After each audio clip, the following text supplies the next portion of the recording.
నేను కూడా శాఖ అధికారులకు సూచన చేస్తున్నా. హైదరాబాద్ నగరం అనేది ఇండియాలో ఉండే 5 మెట్రోపాలిటన్ నగరాలలో ఒక ప్రముఖమైన నగరం.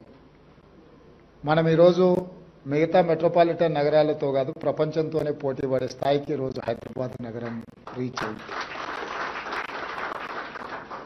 దానికి ప్రభుత్వం ఏర్పాటు చేసిన ఇన్ఫ్రాస్ట్రక్చరే కాదు, కార్పొరేట్ కంపెనీస్గా లేకపోతే నిర్మాణ రంగంలో మీరందరూ రాణించడం వల్లనే ఈ హైదరాబాద్కి గుర్తింపు వచ్చింది. ఔటర్ రింగ్ రోడ్ కావచ్చు, అంతర్జాతీయ ఎయిర్పోర్ట్ కావచ్చు, ఐటీ సెక్టర్లో వచ్చిన ఈ మొత్తం పెట్టుబడులు కావచ్చు, హైటెక్ సిటీ కావచ్చు, హైదరాబాద్ నగరానికి కృష్ణా గోదావరి జలాలను తరలించడం ద్వారా ఇక్కడికి వలస వస్తున్న వాళ్లకు తాగునీటి సమస్యలను తీర్చడమే కాకుండా food industry, hotel industry, other industries కూడా ఏదైతే అవసరాలు ఉన్నాయో వాటన్నిటిని తీరుస్తూ ప్రధానంగా మధ్యతరగతి, దిగువ తరగతి ప్రజలకు ఉపయోగపడే విధంగా మెట్రో రైల్ నిర్మాణం కానీ, ఎంఎంటీఎస్ నిర్మాణం కానీ ఇవన్నీ కూడా హైదరాబాద్ నగర అభివృద్ధికి ఉపయోగపడ్డాయి. వీటితో పాటు ఏ నగరంలో అయితే శాంతి భద్రతలు ఉంటాయో ఆ నగరానికే పెట్టుబడులు వస్తాయి.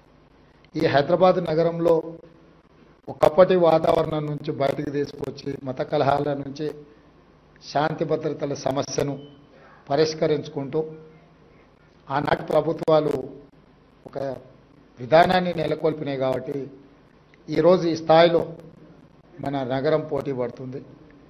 తప్పకుండా అది చంద్రబాబు నాయుడు గారు కావచ్చు, రాజశేఖర రెడ్డి గారు కావచ్చు, చంద్రశేఖరరావు గారు కావచ్చు, గత 30 సంవత్సరాలు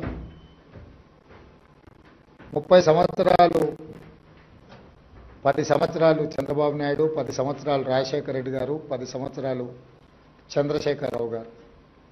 రాజకీయాలు ఎలా ఉన్నా, వాళ్ళ ఆలోచన విధానం ఎలా ఉన్నా, హైదరాబాద్ నగర అభివృద్ధి విషయంలో గత ప్రభుత్వాలు తీసుకున్న నిర్ణయాలను కొనసాగించుకుంటూ ఇంకా మంచి నిర్ణయాలతోనే వాళ్ళు ముందుకెళ్ళిండ్రు. ఈ సాంప్రదాయం కొనసాగుతుంది. చాలామందికి కొన్ని అపోహలు ఉన్నాయి. ఆ అపోహలను చర్చించుకోవడం వల్ల ఏం ప్రయోజనం లేదు. గత 30 సంవత్సరాలలో ఈ నగరం ఎంత వేగంగా అభివృద్ధి చెందిందో, ఈ నగరం వేగంగా అభివృద్ధి చెందడానికి గత ముఖ్యమంత్రులు ఏ ప్రయత్నం చేసిండ్రో వాళ్ళ ముగ్గురు అనుభవాల నుంచి పాఠాలు నేర్చుకొని కొత్తగా నూతనంగా ఇంకా హైదరాబాద్ నగరాన్ని అభివృద్ధి పదం వైపు వేగంగా నడిపించడానికే మా ప్రభుత్వం ప్రయత్నం చేస్తుంది. ఇన్నర్ రింగ్ రోడ్ వేసినప్పుడు అసలు రింగ్ రోడ్ అనే విధానము, ఫ్లైఓవర్లు కట్టినప్పుడు ఫ్లైఓవర్ల విధానం కాంగ్రెస్ పార్టీని ఆ రోజు ముందుకు తీసుకొచ్చి, ఔటర్ రింగ్ రోడ్ కూడా ఆ రోజు చంద్రబాబు నాయుడు గారు ప్రతిపాదించారు. కంప్లీట్ ఔటర్ రింగ్ రోడ్ లేకుంటే పార్షల్లీ బైపాస్ రోడ్ లాంటిది ఎయిర్పోర్ట్కి ఈ ప్రాంతం నుంచి ఉండాలి, గచ్చిబౌలి ఈ ప్రాంతం నుంచి అన్న ఆలోచన చేస్తే తర్వాత రాజశేఖర రెడ్డి గారు ముఖ్యమంత్రి అయిన తర్వాత కంప్లీట్గా హైదరాబాద్ నగరానికి ఒక మణిహారంగా ఉండాలి అని చెప్పి ఔటర్ రింగ్ రోడ్డును కానీ అంతర్జాతీయ ఎయిర్పోర్ట్ను అంతకుముందు ప్రభుత్వం తీసుకున్న నిర్ణయాలను కొనసాగించి అంతకంటే ఇంకా ఉన్నతంగా అభివృద్ధి చేయడం జరిగింది. ఈరోజు ఔటర్ రింగ్ రోడ్ తర్వాత రీజనల్ రింగ్ రోడ్డు రావడానికి గత ప్రభుత్వం తీసుకున్న నిర్ణయాలు కేంద్ర ప్రభుత్వం అనుమతి ఇచ్చింది. మధ్యలో కొన్ని కారణాల చేత వాయిదా పడుతూ వచ్చింది. నేను ముఖ్యమంత్రిగా బాధ్యత చేపట్టిన తర్వాత మా మంత్రివర్యులు కోమటిరెడ్డి వెంకటరెడ్డి గారు మేమందరం నితిన్ గడ్కరీ గారితో చర్చించి మాట్లాడి ఇమ్మీడియట్గా రీజనల్ రింగ్ రోడ్కు సంబంధించిన అన్ని పెండింగ్ సమస్యలను పరిష్కరించాలని కేంద్ర ప్రభుత్వాన్ని సంప్రదించి ఆ సమస్యలన్నిటినీ దాదాపుగా పరిష్కరించినాం. 354 కిలోమీటర్స్లో దాదాపుగా 50% రోడ్డుకు సంబంధించిన నిధులు, ల్యాండ్ ఎక్విజిషన్ పూర్తయింది. మిగతా సగభాగం కూడా in principle they have agreed to sanction that remaining part. So భవిష్యత్తులో ఏవైతే రీజనల్ రింగ్ రోడ్డు విషయంలో ఏమైనా అపోహలు ఉన్నా వాటన్నిటిని తొలగించండి. తొందరలోనే తెలంగాణలో రీజనల్ రింగ్ రోడ్ కూడా రావడం జరుగుతుంది. దాంతోపాటు కంప్లీట్ రింగ్ రోడ్ మొత్తము రైల్ వసతి కూడా కల్పించాలి రవాణా కోసం అని చెప్పి ఆలోచన చేస్తుంది. ఇదే కాకుండా మనకు పోర్టులు లేవు కాబట్టి డ్రై పోర్ట్ విధానం కూడా తీసుకురావాలనేది మా విధానము. ఇప్పటి వరకు హైదరాబాద్ నగరానికే మాస్టర్ ప్లాన్ తయారు చేస్తూ వచ్చిన గత ప్రభుత్వాలు. ఇప్పుడు మేము ఆలోచన చేస్తున్నాం, హైదరాబాద్ నగరానికే పరిమితం చేయదలుచుకోలేదు. తెలంగాణ మొత్తం ఒక నగరం లాంటిది. Almost more than 40% is urban area. So మన తెలంగాణ హైదరాబాద్కి ఎక్కడి నుంచి అయినా 2 గంటలలో 90% ఆఫ్ ద ఏరియాస్ మనం 2 గంటలలో రీచ్ అయిపోవచ్చు. ఎయిర్పోర్ట్ నుంచి అయితే హార్డ్లీ 1.5 అవర్లో maximum district headquarters reach అవ్వచ్చు, other than Khammam and Adilabad. So అందుకోసమనే వేగంగా అభివృద్ధి చెందాలి అని అంటే మొత్తం తెలంగాణకి మెగా మాస్టర్ ప్లాన్ ఉండాలనేది మా ప్రభుత్వ విధానము. 2050 మెగా మాస్టర్ ప్లాన్ తెలంగాణకు ఆలోచన చేస్తున్నాం. Up to outer ring road వరకు ఉన్న inside of Hyderabad is urban Hyderabad, urban Telangana. Outer ring road to regional ring road వరకు ఉండే ఆ మధ్యలో ఉండే ప్రాంతం peri urban Telangana. Regional ring road to Telangana borders వరకు రూరల్ తెలంగాణ. ఈ సెక్టర్స్ని విడగొట్టి అర్బన్ తెలంగాణకి ఏం ఇన్ఫ్రాస్ట్రక్చర్ ఉండాలి, గవర్నమెంట్ ఏం చేయాలా, మీలాంటి వ్యాపారస్తులు ఏం చేయాలా అనేది ఒక కాంప్రహెన్సివ్ ప్లాన్ చేస్తాం. రీజనల్ రింగ్ రోడ్ నుంచి ఔటర్ రింగ్ రోడ్ నుంచి రీజనల్ రింగ్ రోడ్ వరకు కొన్ని క్లస్టర్స్ చేసి ఆ క్లస్టర్స్ని అన్నిటిని కూడా సిటీల కింద డెవలప్ చేయాలని కౌంటీస్ కింద. అంటే ఇప్పుడు మీకు చైనా పోయినప్పుడు ఇన్ఫ్రాస్ట్రక్చర్కి సంబంధించిన ఒక్కొక్క దగ్గర ఒక్కొక్క పెద్ద పెద్ద గాంజావు పోయినా ఇతర ప్రాంతాలు పోయినప్పుడు మీకు ఏం కావాలన్న ప్రపంచంలో ఉండే ప్రతి వస్తువు అక్కడ దొరుకుతుంది. అది ఫర్నిచర్ కావచ్చు, అదర్ ఇన్ఫ్రాస్ట్రక్చర్ మెటీరియల్ కావచ్చు, ఏది కావాలన్నా. సో చైనాలో వాళ్ళు చేయగలిగినప్పుడు తెలంగాణలో మనం ఎందుకు చేయలేము? చాలా ప్రాంతాలకు హైదరాబాదు నగరం అనువైన ప్రాంతము, ఏం కొనాలన్నా ఏం తీసుకెళ్లాలన్నా. అందుకోసమని regional ring road Hyderabad outer ring road మధ్యలో ఒక 10 to 15 శాటిలైట్ టౌన్షిప్స్ డెవలప్ చేయాలి. పెద్ద ఎత్తున ఇన్ఫ్రాస్ట్రక్చర్ రంగాన్ని ప్రోత్సహించాలనేది మా ప్రభుత్వం యొక్క విధానము. అదేవిధంగా ఫార్మాసిటీ తరలిపోయిందనో, ఫార్మాసిటీ కట్టట్లేదనో కొంతమంది పని కట్టుకొని ఆలోచన చేస్తారు. నేను ఈరోజు మీతోని నేను చర్చించదలుచుకున్నా, చెప్పదలుచుకున్నా. అంతర్జాతీయ ఎయిర్పోర్ట్కు కూతవేటు దూరంలో బల్క్ డ్రగ్ ఫార్మా, అది రెడ్ జోన్.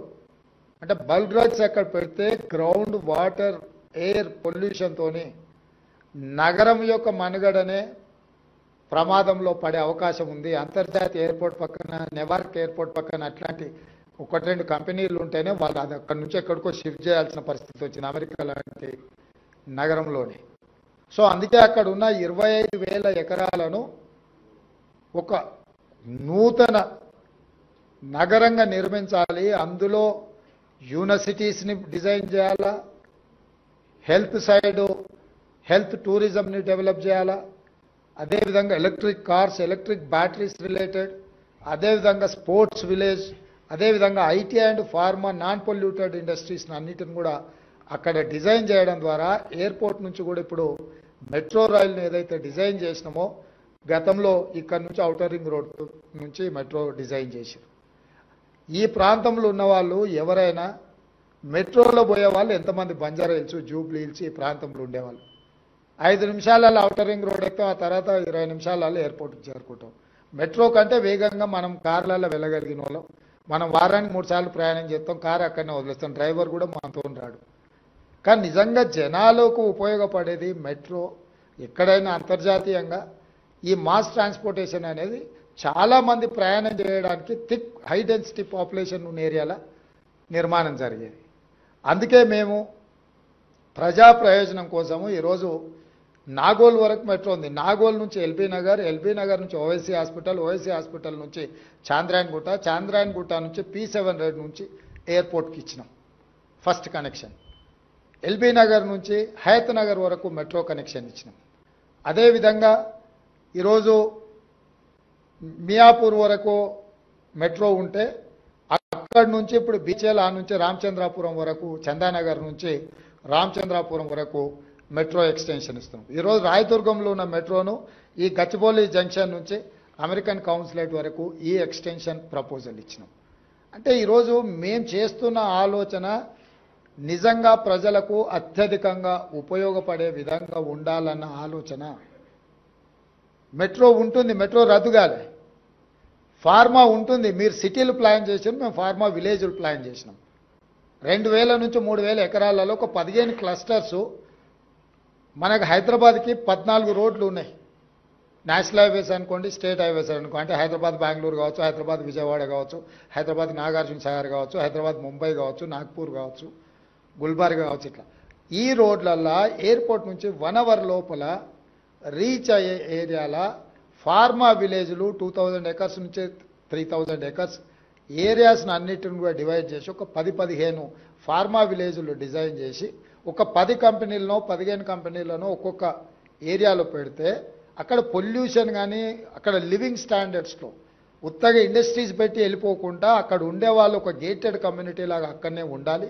అక్కడనే స్కూల్స్ ఉండాలి, అక్కడనే హాస్పిటల్స్ ఉండాలి, అక్కడనే షాపింగ్ మాల్స్ ఉండాలి, అక్కడనే వాళ్ళు జాబ్ చేసుకునే ప్రాంతము ఉండాలి. అట్లా ఇవ్వాలన్నది మా ఆలోచన. దాంతో ఏమవుతుంది అని అంటే లిమిటెడ్ ఇన్వెస్టర్స్ అక్కడ ఉంటే ప్రతిదీ వాళ్ళకి బాధ్యత అప్పచెప్పొచ్చు. రేపు మంచి జరిగినా చెడు జరిగినా ఏది జరిగినా ఇవ్వచ్చు. ఒక ప్రాంతంలో 25,000 ఎకరాలలో ఒక పొల్యూటెడ్ ఇండస్ట్రీని తీసుకొచ్చి పెడితే అది నగరాన్ని మొత్తం కబలించేస్తుంది. చాలామందికి తెలిసినగర్ ప్రాంతంలో ఒకవేళ అనుభవం ఉంటే సిరీస్ ఫ్యాక్టరీ అని ఉండేది. దాని సైజ్ ఎంత 30 ఎకరాలు. కానీ 30 ఊర్లను అతలాకుతలం చేసి ఆ ఫ్యాక్టరీ ఎత్తేసినాక 10 ఏళ్ళకు కూడా అక్కడ బోర్ వేస్తే ఆ నీళ్లతో వంట వండుకుంటే పసుపు బియ్యం మనము సారబెట్టుకుంటే పచ్చబియ్యం వండుకున్నట్టు ఆ నీళ్ళతో వంట వండితే అట్లుండేది. సో కాబట్టి అపోహలకు లోను కాకండి. మా ప్రభుత్వానికి స్పష్టత ఉంది, స్పష్టమైన విధానాలు. మాకు అర్థం కాకపోతే మీలాంటి అర్థమైన వాళ్ళని పిలిచి కూర్చోబెట్టుకొని మాట్లాడతాము. మేమే మేధావులమని ఇంట్లో కూర్చొని మేము అనుకోము. నేను రాజకీయంగానే నాకు అవగాహన ఉంది, రాజకీయంగా నాకు అవగాహన ఉంది, అది నా వృత్తి. కన్స్ట్రక్షన్ మీ వృత్తి, మీకు అవగాహన ఉంది. కన్స్ట్రక్షన్స్లో ఏమన్నా చేయాలి అని అంటే నేను మిమ్మల్ని అడిగితే ఏం చేస్తే బాగుంటుంది రాష్ట్రానికి అని. పరిపాలన చేయాలి అంటే అధికారులను అడుగుతాం. ఇంకేదైనా నిర్ణయాలు తీసుకోదలుచుకుంటే మహేందర్ రెడ్డి గారు లాంటి సీనియర్ నాయకులను పరిపాలన అనుభవం ఉండి 40 సంవత్సరాలు హైదరాబాద్ రంగారెడ్డి ప్రాంతంలో ప్రతి ప్రాంతం పట్ల అవగాహన ఉంది. ఏ ప్రాంతంలో ఏది పెడితే ఏ ప్రజలకు ప్రయోజనం ఉంటుందో వారి లాంటి అనుభవజ్ఞుల నుంచి సలహాలు తీసుకుంటాం. మా అంతలో మేమే కూర్చొని అపర మేధావులమని ఆలోచన చేసుకొని అవి రుద్దితే మేడిగడ్డలాగా అయింది. కాబట్టి అట్లాంటి పని చేయదలుచుకోలేదు మా ప్రభుత్వం. 2 రోజులు ఆలస్యమైన అనుభవజ్ఞులతో మాట్లాడతాము, వాళ్ళ సలహాలు సూచనలు తీసుకుంటాము. మేము ఓపెన్ మైండ్తో ఉన్నాము, మాకు భేషజాలు లేవు. ఎవరిదైనా సలహా వింటే మనం చిన్నోళ్ళం అవుతామని అనుకోము. ఎవరైనా సలహా ఇస్తే, అనుభవజ్ఞుడు సలహా ఇస్తే అది ఉపయోగపడితే, అది రాష్ట్రానికి ఉపయోగపడితే అది మాకు ప్రయోజనం, రాష్ట్రానికి ప్రయోజనం. రాజకీయంగా మాకు ప్రయోజనం, ఆర్థికంగా రాష్ట్రానికి ప్రయోజనం ఉంటుంది. కాబట్టి ఒక క్రమ పద్ధతిలో గతంలో సృష్టించిన సమస్యల్ని పరిష్కరించుకుంటూ భవిష్యత్తుకు ప్రణాళికలు వేసుకుంటూ ఆ ప్రణాళికలో భాగంగా స్టేక్ హోల్డర్స్ అందరితోని మాట్లాడే విధానాన్ని మా ప్రభుత్వం తీసుకుంటుంది. మీకు అనిపించవచ్చు కొంత గందరగోళం, కొంత ఆలస్యం అవుతుందనో. ముఖ్యమంత్రి గారు వచ్చారు, ఎంఏయుడి ఆయన దగ్గర ఉంది, ముఖ్యమంత్రి ఆయన దగ్గర ఉంది, మా అనుమతులు ఏమి వస్తలేవు, ఎక్కడొక్కడ ఆగిపోయినట్టున్నాయి, ఇన్వెస్ట్మెంట్ చేసినాం, ఇంట్రెస్ట్లు వచ్చి నెత్తి మీద పడుతున్నాయి. ఇట్లా మీ ఆలోచన మీదే. నేనేం మీ ఆలోచనని తప్పుపట్టట్లేదు. మీ ఆందోళన కూడా నేను అర్థం చేసుకోగలను. కానీ పరిపాలన ఏందో అర్థం చేసుకోవడానికి నాకు కొంత సమయం కావాలి. నేను కూడా అట్లనే సంతకాలు పెట్టేదాన్ని పెడతాంటే బాలకృష్ణతో పాటు మనం కూడా ఉంటాం. అందుకోసమని నేను ఏం చేస్తున్నానో నాకు అవగాహన ఉండాలని నేను ఎక్కువ నమ్ముతాను. చేసేసిన తర్వాత ఇదేందని